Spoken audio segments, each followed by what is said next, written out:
Già eravam dalla selva rimossi tanto, chi non avrei visto dov'era. Dante e Virgilio, lasciata la selva dei suicidi, attraversano il Sabbione, calpestando i margini in pietra del Flegetonte. Una schiera di dannati, scottati dalla pioggia di fiamme, viene incontro ai due poeti, che si scorgono a stento attraverso la fosca atmosfera infernale. Uno di loro riconosce Dante e lo prende per il lembo del vestito, gridando di meraviglia. Dante scruta quel viso, poveramente cotto e bruciato dalla pioggia di fuoco, e lo riconosce. «Siete voi qui, Ser Brunetto?»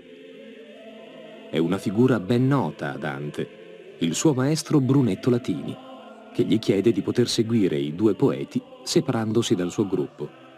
Dante propone invece di sedersi, ma la dura legge infernale impedisce ai sodomiti di arrestarsi, al prezzo di 100 anni di esposizione alle fiamme senza potersi schermire.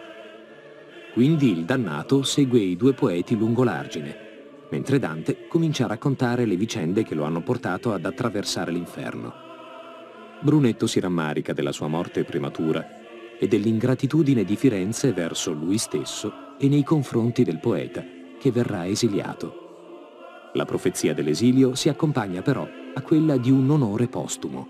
Dante rievoca il tempo felice in cui Brunetto rappresentava per lui un paterno maestro e un modello culturale. Il nobile dannato indica quindi i suoi compagni di pena. Insomma, sappi che tutti fur cherci e litterati grandi e di gran fama, d'un peccato medesmo al mondo lerci.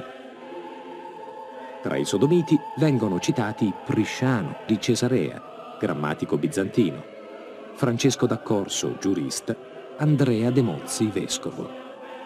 Il peccato della sodomia era particolarmente diffuso all'epoca di Dante tra i letterati e gli ecclesiastici, e Firenze aveva una triste fama per la diffusione della pederastia tra i suoi cittadini, al punto che la città veniva assimilata a Sodoma e Gomorra da alcuni predicatori. Ma sta per giungere un'altra schiera di dannati, ai quali Brunetto non può unirsi. Raccomanda infine a Dante di avere cura del suo capolavoro letterario, il Tesoro, nel quale soltanto ormai vive ancora. Poi l'anziano maestro è costretto ad una veloce corsa, ridicola e scomposta, come i partecipanti di un palio, per raggiungere il gruppo di anime dannate con le quali condivide la condanna eterna. Immagine del contrasto tra il peccato vergognoso e la figura pubblica autorevole e paterna del maestro. E parve di coloro che corrono a Verona il drappo verde per la campagna.